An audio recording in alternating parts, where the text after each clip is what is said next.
শেয়াগড়িতে কালী পুজো উপলক্ষে আজ রবিবার যাত্রাপালা অনুষ্ঠিত হচ্ছে। আর এই যাত্রা উপলক্ষে কয়েকশো মানুষজন উপস্থিত হয়েছেন শেয়াগড়ি কালীতলায়।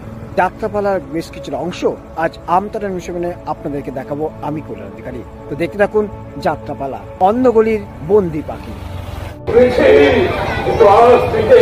বহু বছর আগে পাপের অনুশোচনায় আমাকে পুড়ে পুড়ে শেষ করে দিচ্ছে। মুক্তি নেই, ওই পাপ থেকে আমার কিছুটাই মুক্তি নেই। তাই মুক্তি পাওয়ার জন্য আবার নতুন করে ওই বাচ্চা তুমি খেলায় নেমে রয়েছে। তোর মতো মানুষের মেধা টাকা তোকে মেরে এই নিশি পঞ্চায়েতে পাপ মুক্ত করবো।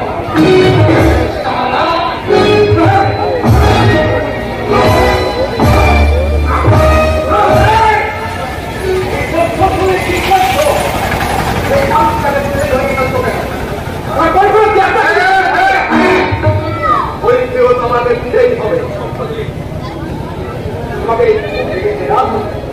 একটা সভ্য দেশ, আর আমরা নিজেদের সভ্য জাতি বলে মানে এটাই পিতার নমুনা।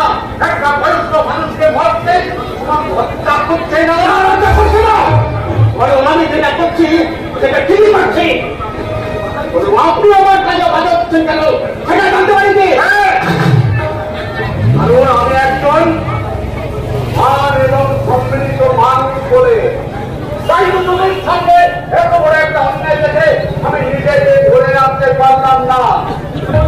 আপনি তো আমার জায়গা হতেন না, আপনিও ঠিক আমার মধ্যে ওকে মারতেন। কি অপরাধ করেছে এই মানুষটা?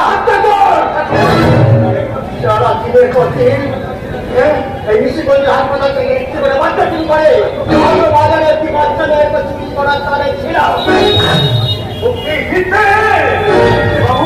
সম্পূর্ণ মিথ্যে। ওই নিশিগঞ্জ হাসপাতাল থেকে আমি শুধুমাত্র একদিন একটা বাচ্চা চুরি করেছিলাম। তারপর এই বাচ্চা কোনদিন কোনো বাচ্চা চুরি করিনি।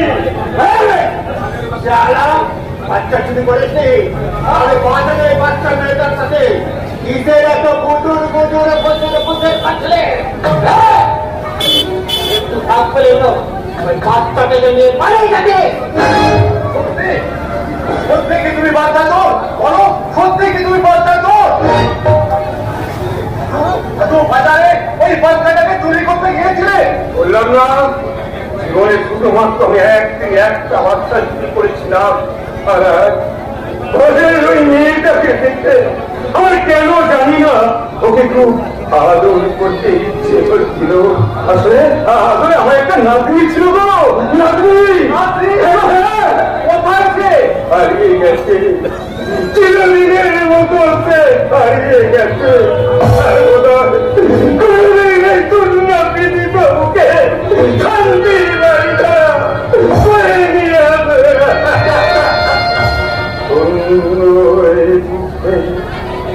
বাকি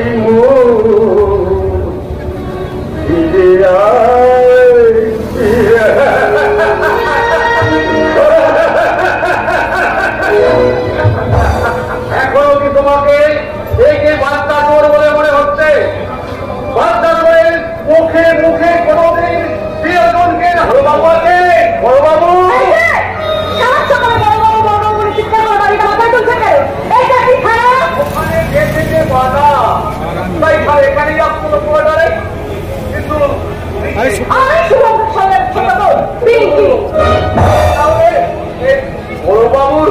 তোমার দাদা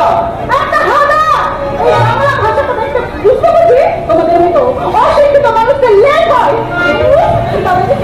বদলে নিয়ে এলো। আমি পুরো হাঁপিয়ে উঠেছি।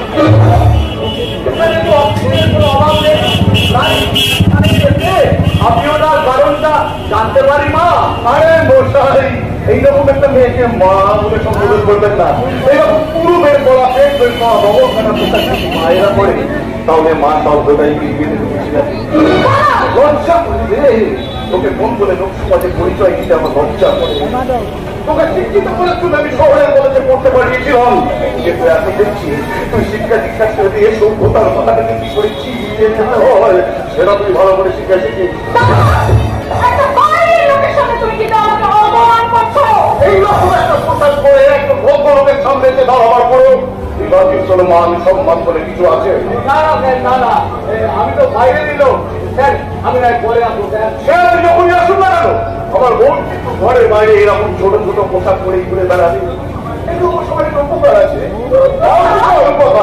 জন্মদিনে কিংবা দুর্গাপুজোয় আমার বোনকে উপহার দেওয়ার জন্য আমাকে বেশি টাকা খরচা করে উপহার দিতে হবে না। দর্জির দোকানের ছাট কাপড় থেকে আমার বড় উপহার হয়ে যায়। তবে তুই দিন যেভাবে পোশাক ছোট করতে আরম্ভ করেছিস তাতে ভাবি সামনের পুজো তোকে শাড়ি কিংবা সালোয়ার কাপড় দিয়ে একটা গামছা দেবো না। এটা দিয়ে তুই তো শরীর থাকতেও পারবি, আমার শরীর মুছতেও পারবি। ইচ্ছে হয়তো আজকে তোমার দিকে আমরা না করে দিই, তুই আমার বোন বড় আপু হয়ে আপনি চিন্তা করুন। ওই রজত সামন্ত এই মিটিগঞ্জের মহান ঝামেলা শুরু করে দিয়েছে স্যার, আর একটু অফিসিয়ালি কথা ছিল। অফিসিয়াল কথা যখন তখন থানায় থানায় সাধারণ মানুষরা থানায় যান, ওই রজত সামন্ত যা যায় না স্যার, তাই তো কোর্ট আগে আসতে হলো।